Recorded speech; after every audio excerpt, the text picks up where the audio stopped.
morning, Sir James. Good morning, classmates. So now, before I start, I will introduce first myself. My name is Jessica Tibuseso from Bitaled HE 1A and also from Group 5. So now, I and Shane will discuss our topic.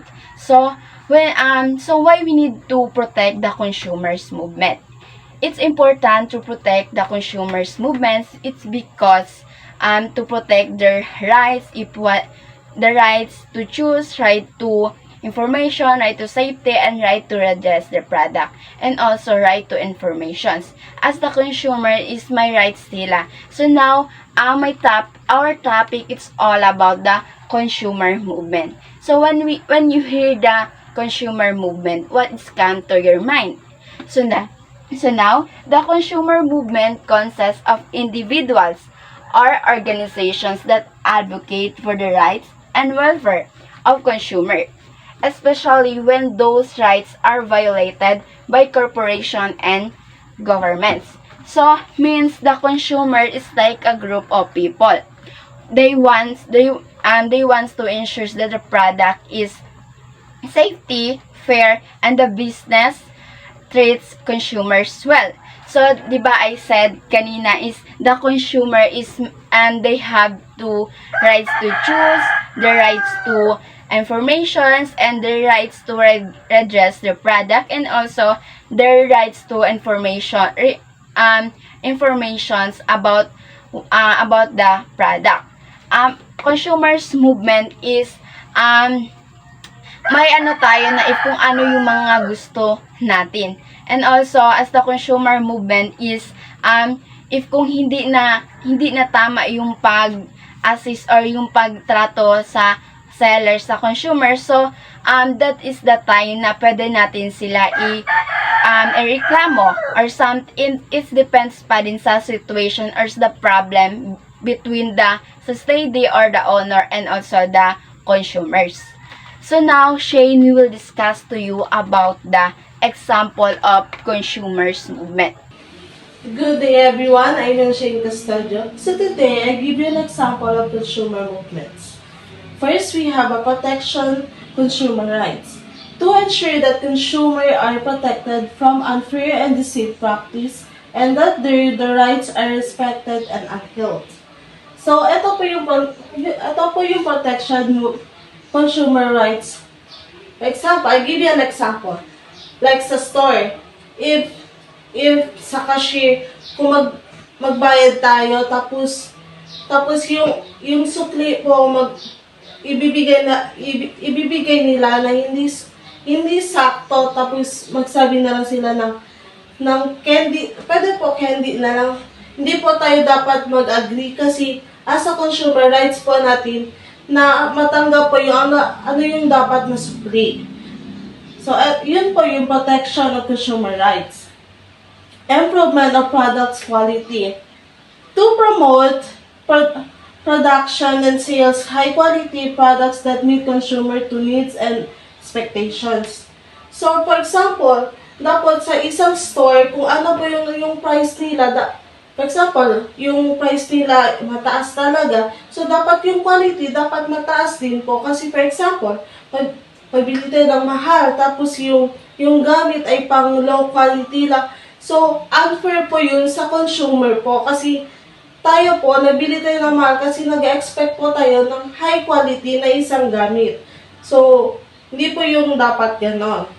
So, for trade redressal of consumer to provide a mechanism of consumer to report grievances and seek to redressal in fair timely.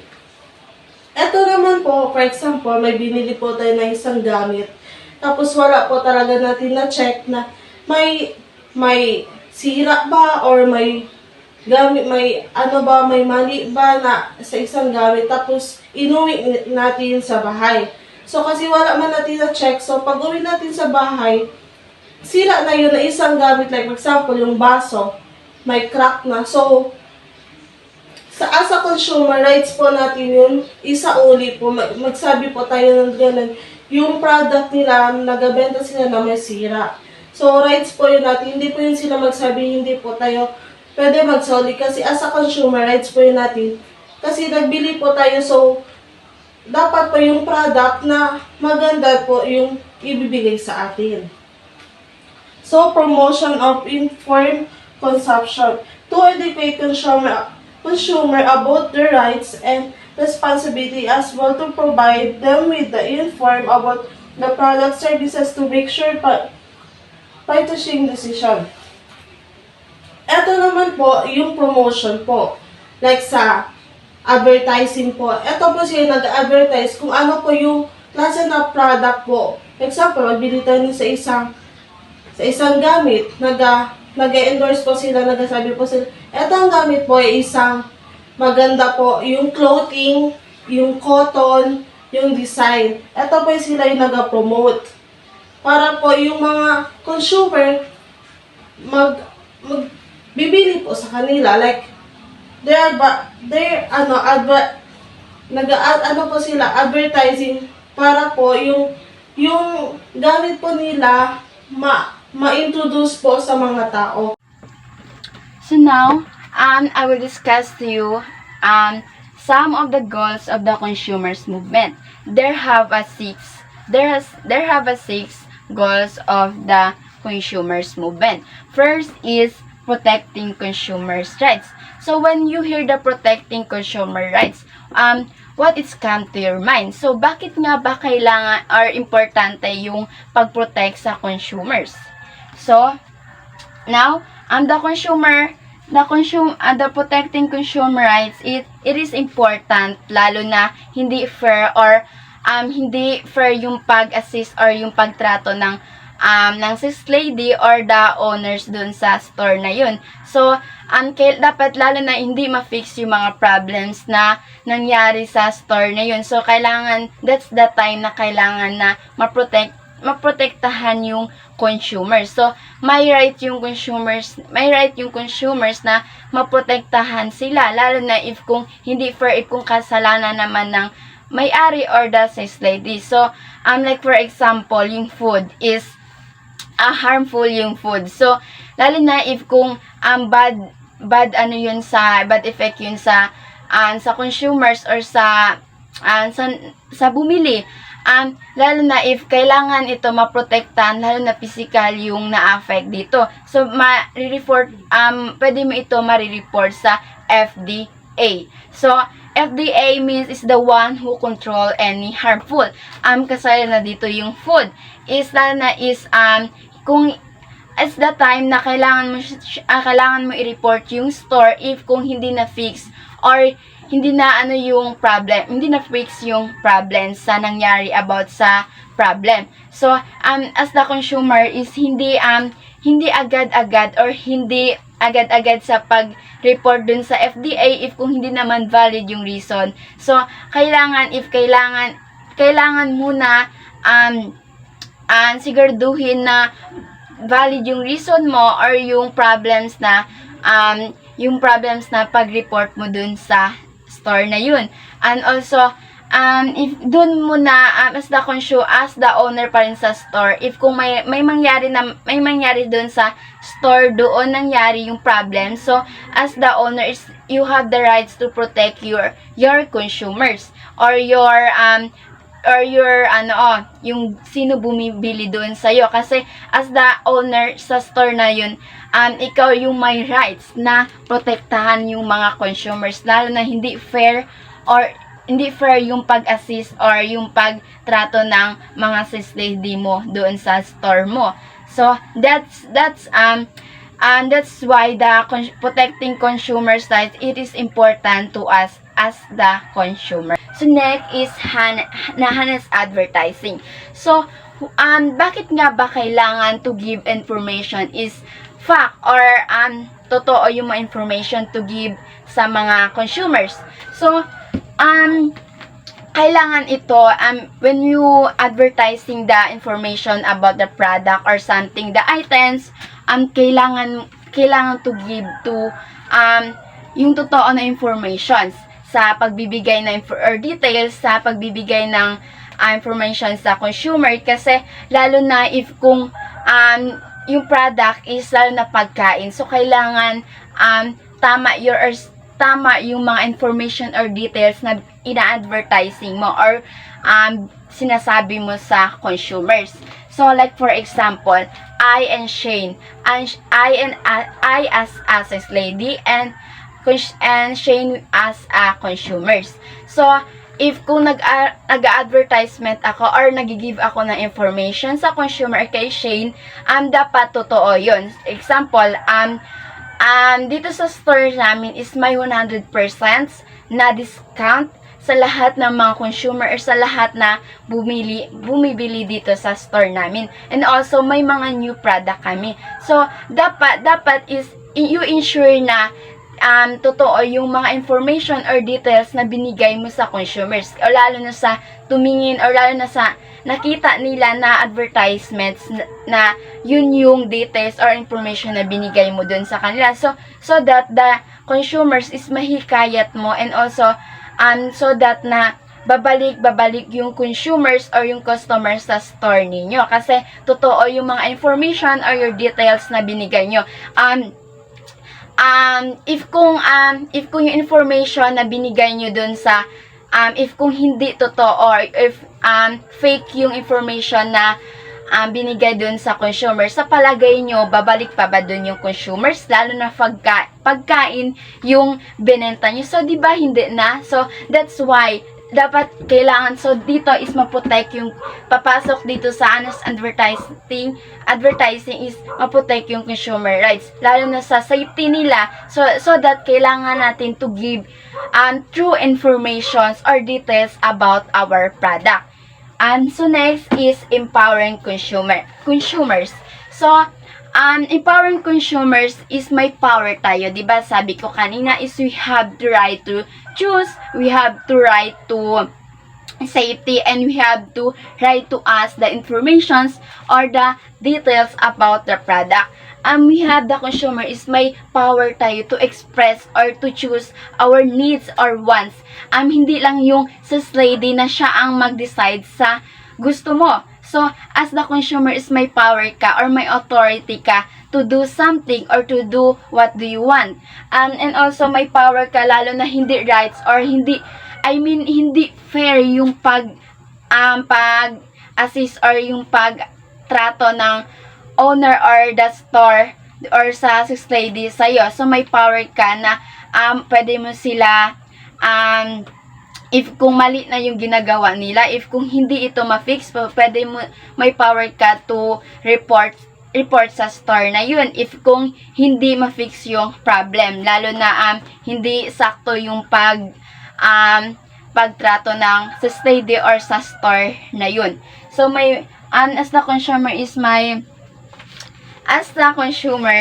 is may power ka to means giving the tools and information they need to make decisions and have a better buying experience. It can also refers to a mental state the consumers too. Means is, as the consumer is, diba I said now we have to, they have the right to express the needs and wants and demands as the consumers. So now, the three goals of the consumer movements, Shane we will discuss to you Shane we will discuss to you about the goals of the consumers movement. Increasing health and safety standards, working to improve health and safety standards, products, and services. Increasing health and safety standards, it means reducing risk and accident, injuries, and illness into workplace. The goal is to create a safety health environment for employees by eliminating or controlling hazards. So, consumer representation, working to ensure that consumers are represented in the political bodies.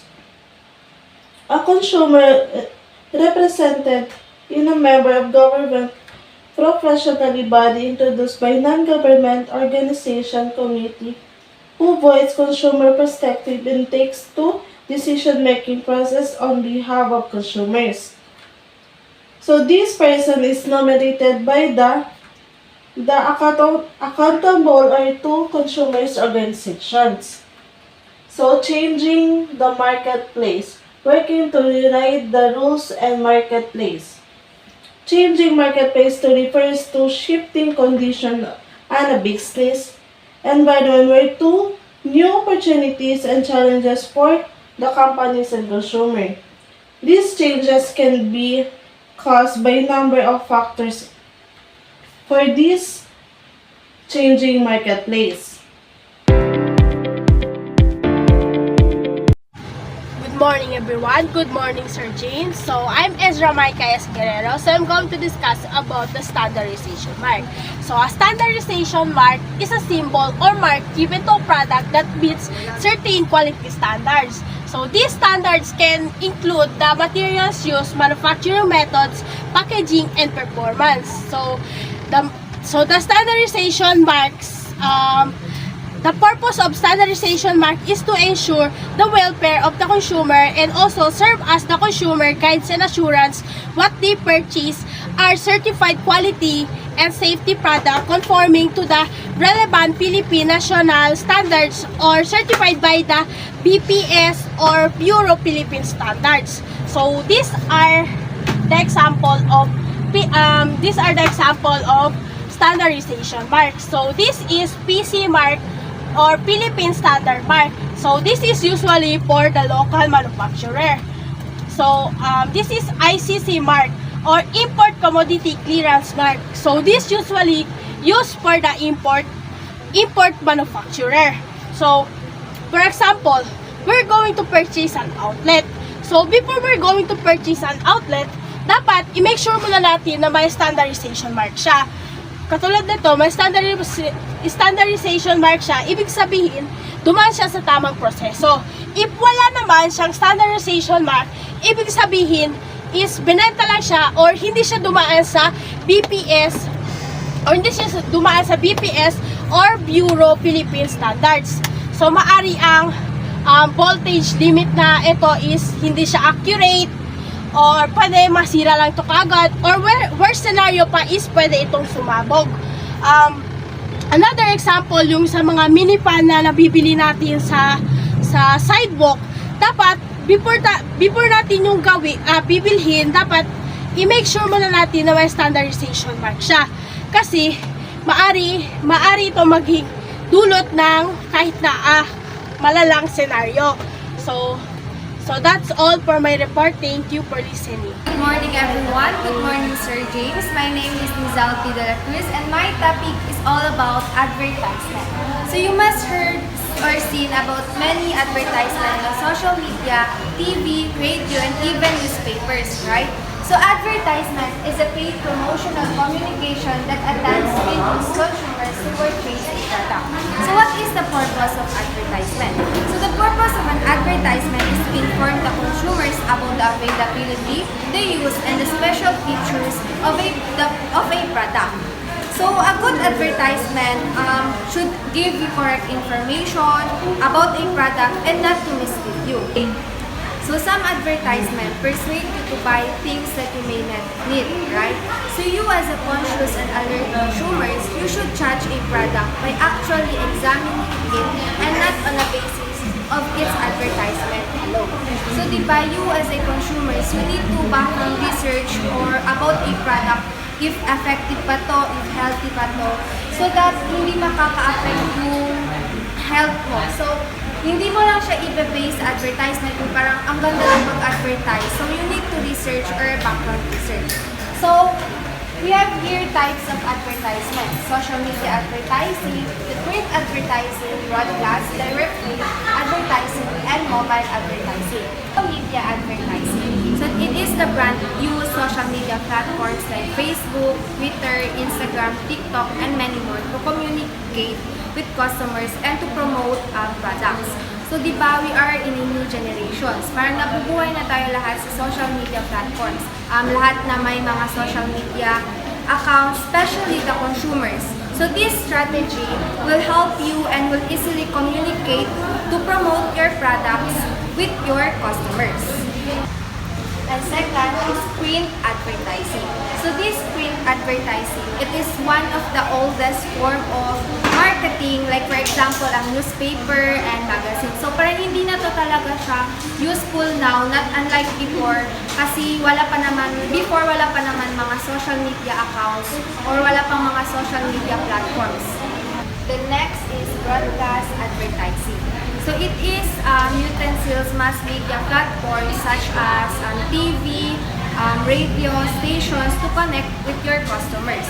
So di ba maririnig nyo yung sa mga sa mga radio yung mag-news sila, then after news may mga advertisement. So that's the example of broadcast advertising. So direct mail advertising. So this direct mail advertising, it is the advertisers send messages to via letters, emails from the word mail. So although it is not widely used form of advertisement, but it can be harnessed to create a successful marketing about a product or a campaign. Last is mobile advertising. So what is mobile advertising? So with the time people spend on their mobile phones, diba, it is unsurprising that brands are now developing ads. Diba, are you familiar with the ads? Yes, Diba, if ma'am. magpunta tayo sa isang application like Remini or TikTok, meron ba yun? Or CapCut, di ba may mga maglalabas na ads? So that's the example of mobile advertising. So the 5 parts of advertisement or the 5 characteristics of effective advertisement. So first, a clearly defined target audience. The second, value proposition.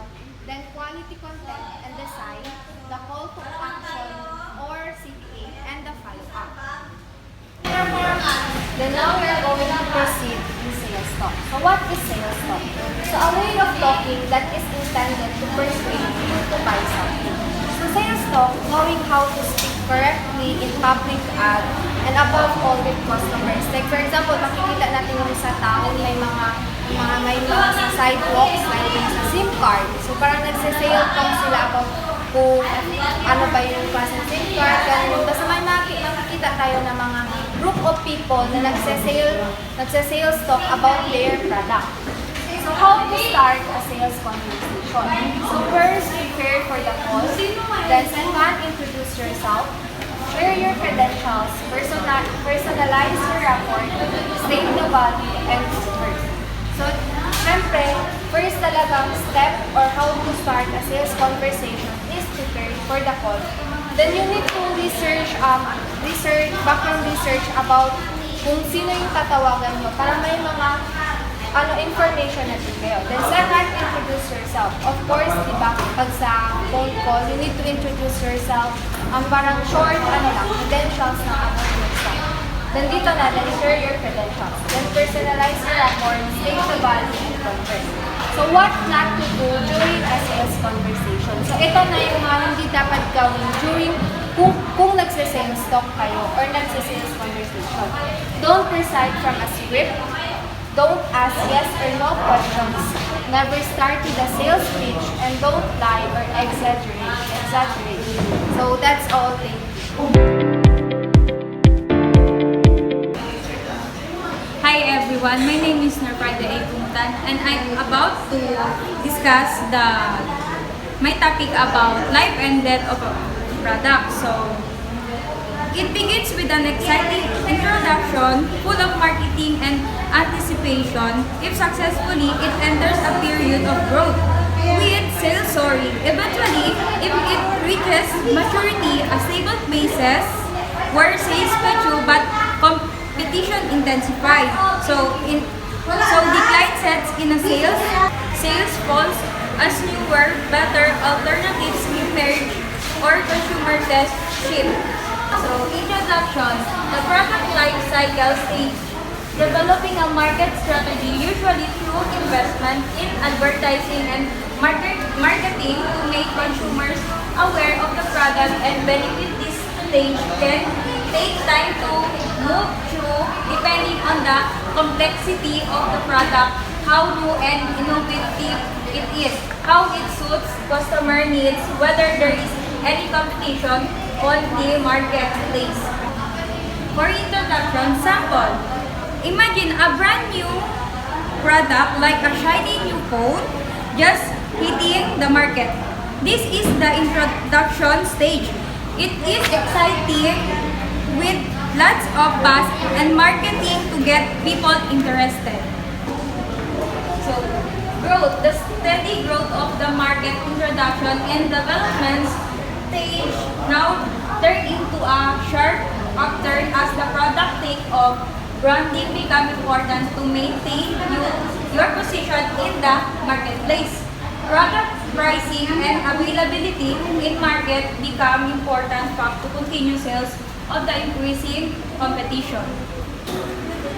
So as for growth, if the product is well received, it enters the growth stage. Think of like a planting, shooting up, gaining popularity, selling well. The company is happy because their investment has been successful. Good morning everyone, especially to you, Sir James. My name is Ira Rizal M. Nirasan. So now I will continue the topic of Miss Pulutan. So now let's proceed to maturity. So market becomes saturated because the household demand is satisfied and distribution channels are full. The product has to face new competition, which brings pressure on prices. Though the sales of the product rises but at a lower rate. So it has a longer duration than the other stages. The product has to face still competition.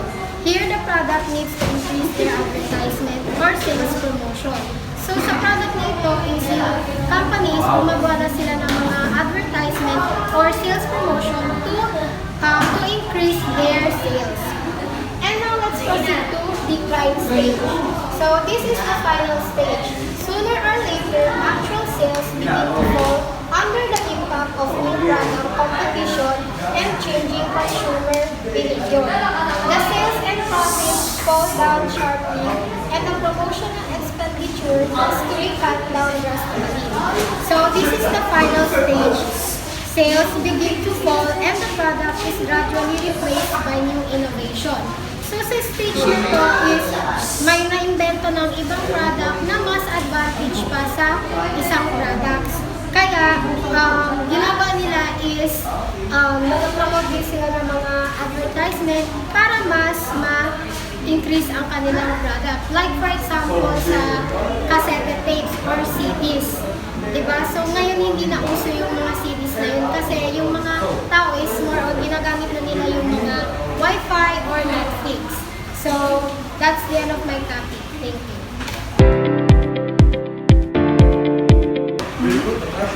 Good day, Sir James. I am Maria Enriqueta Piramiliano. So my assigned topic is branding. So what is branding? Branding is the process of creating a unique and memorable identity for a product, service, or company in the minds of consumers. So it goes beyond simply creating a logo or slogan.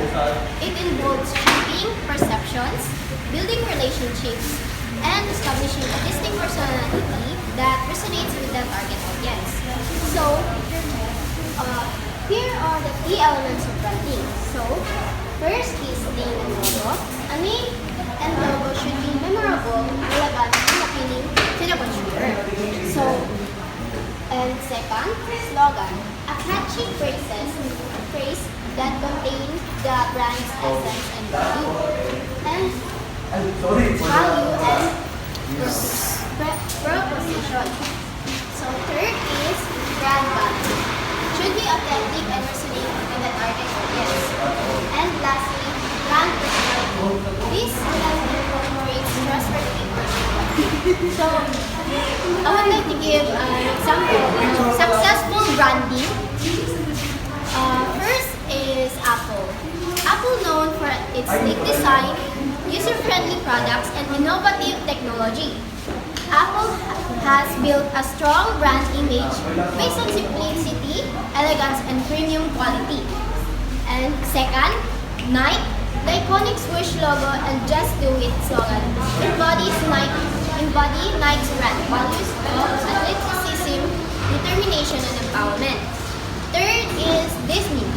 With its focus on family entertainment, magic, and childhood wonder. This Disney has created a timeless brand that appeals to a generation of consumers. And so, branding is an essential aspect of business success. By crafting a compelling brand identity and consistently delivering on its promises, companies can build lasting relationships with customers, drive sales, and establish a strong position in the marketplace. Good morning, Sir James. Good morning, classmates. So, my topic is all about packaging. So, packaging is how we protect and present products. It's either container or wrapper. In this, we talk all about on how we gonna pack our product so it will be delivered on our customer safe and secured. And it presentable rin. So, protection keeps the product safe from damage. Dito is ini-ensure natin na protektado ang ating produkto bago ito ibenta o ipa-deliver sa ating mga consumer. Like, ma-ensure natin na protektado ito like sa bombs, drop, or weather. Like, yung produkto kasi natin meron is ipapa-deliver pa sa malayong lugar. So, dapat secured ito in case na may madadaanan yung transportasyon na lubak-lubak na daan. And sa drop naman is dapat ma-secure natin if mahulog man ito, if aksidente man itong nahulog, is alam natin na secure yung ating produkto na hindi ito masisira bago pa dumating sa ating consumer. Sa weather naman, dapat sa pagpapak natin ng produkto is dapat sinisecure din natin na parang epektibo ito sa lahat ng weather, like parang ulan man or maaraw. Sa storage naman, it's keep the product safe while it's waiting to be sold or used. Dito naman, dapat is ma-secured natin na if like matagalan man ito sa bodega is masasecure natin na safe or hindi masisira ang ating produkto. Like hindi ito mapapasukan ng basa or like something mga basa, like mga matatapunan ito ng tubig, or pwede mapasukan ito ng mga insekto, like yung mga daga or cockroach, like snakes. Hindi rin kasi natin maiwasan like sa bodega kasi if may mga ganito rin kasi mga pangyayari. So, sa sales naman is, attractive packaging helps sell the product. Dito is parang parang mas presentable yung package natin, like parang attractive ito sa mata ng mga consumer. Like, sila, parang maengganyo sila na bilhin nito kasi nga, kapukaw-pukaw ito ng atensyon. So, yeah. Next is use. Packaging should be easy for the customer to open and use. Sa pagpapak naman natin ng ating, halimbawa ng ating mga produkto, dapat yung balance lang, yung masasecure natin ng safe and hindi malilik, and masasecure din natin na hindi mahirapan yung mga customer sa pagbubukas nito. Hindi yung sobra-sobra talaga yung pagsisealed. Dapat yung balance lang para hindi mahirapan nating customer na buksan at gamitin ang ating produkto. So next is transportation. It makes easy to move the product from place to place. Meron kasi like, yung mga online seller, meron kasi nag-order pa ng sobrang layo. So, dito pa sa transportation, dapat masesecure natin sa gaano kalaki or ka-fragile yung ating produkto. Dapat is-secured ang yung pag-i-impake natin ito para hindi ito dumating sa customer na sira or may leakage. Ang transportation din is makakatulong na mapadeliver ang ating produkto ng mabilisang panahon. So, dito, pag-uusapan natin yung pag-process sa pagpapak or sa packaging. First is wrapping. In wrapping dito is nirarap yung mga produkto gamit yung mga plastic film, paper, or parcel bag. Sa strapping is dito yung mga malalaking order na nilalagay sa kahon. Like for example, mag-order tayo ng mga technology like cellphone, laptop. Dito sa strapping is nilalagay nila ito sa karton, tapos nilarap talaga nila dito like yung mga like tape talaga yung malalaki pang parcel. Dito is sinisecure nila na as in nakastrap talaga yung parcel mo sa loob, safe talaga yung parcel mo sa loob. Next is sealing. Dito sa sealing is siniseal nila yung produkto. Like for example, if nag-order ka ng mga makeup, lotion, yung mga liquid na produkto, dito is siniseal ito ng maayos. Kasi like for example, like nag-order ka ng lotion, dadating sa iyo na may mga bubble wrap, tas naka-tape pa, tapos yung cover niya sa taas is nakaano talaga siya, nakaseal talaga sa mga like nakaseal talaga ito ng tape, may bubble wrap, para secure talaga, hindi ito malileak while in transpo pa. Marking is, dito is, like mag-order ka ng, for example, me as an online seller, may nag-order sa akin ng mga produkto. Like for example, yung laptop, cellphone, yung mga air fryer, dito is, kapag tapos na yung pagpapak, meron kasi silang nilalagay na tatak sa labas or marking na like for example, fragile, para alam ng mga nagde-deliver na parang babasagin or need talaga na secured or dahan-dahan or maayos talaga yung pagde-deliver nito. Sa cushioning, dito is nirarap yung produkto, naglalagay ng bubble wrap, tapos meron pa yan silang sealed sa loob, double yung plastic sa loob para secure ang ating produkto. Sa bracing is dito yung bracing, dito is pinapak yung produkto, naglalagay like parang foam sa side para hindi gumalaw-galaw yung produkto sa loob.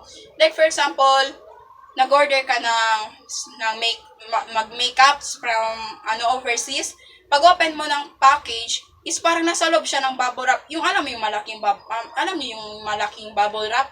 Dito parang andito siya sa loob, tapos pag buksan mo, doon secured, hindi gumagalaw yung mga produkto sa loob. Meron na siyang nasa loob na siya ng bubble wrap, is meron din siyang parcel bag pa sa labas at naka-carton pa ito. Sa weatherproofing is dito is binabalot nila ang iyong produkto ng maayos, kasi weatherproofing is either sa loob na nga may karton, sa labas is meron pa itong plastic parcel, kasi dito masesecure na if either umulan is hindi mababasa yung product mo, and it's parang malakas din yung araw, yung sobrang init talaga, is hindi masisira yung produkto kasi may double pa itong may karton pa. So sa blocking naman is ito yun na yung mga malalaking product or mga babasagin like mga makeup. Nasa bubble wrap na nga ito is meron din siyang foam sa side pa na nilalagay para hindi gumalaw, or ito yung pang-block para parang ma-misplace yung produkto, or para hindi ito masira, matapon, or malik sa loob ng package. So that's all po. Thank you. So, good morning everyone. So, I'm Alex Mela Itario. So, ang assigned to discuss is labeling product testing. So, labeling product testing assesses the quality and effectiveness of product labels by analyzing their content, format, and overall communication. It aims to ensure that the labels are accurate, clear, and provide consumers with the information they need to make informed choices about products. So the labeling product testing, it aims to ensure that the labels are accurate, clear, and provide consumers with the information they need to make informed choices about the product. So these are the process of examining label products. So what we have here is accuracy. So the ingredients, usage instruction, safety precaution, and other relevant information should be accurate or correct. So next is clarity. So the label should be easy to read and understand using clear language and concise formatting. So next is completeness. So the label should provide all the necessary information required by the regulatory bodies and consumer expectation. So next is accessibility. So the label should consider the needs of diverse consumer, especially those with disabilities and language barriers. So that's all from me.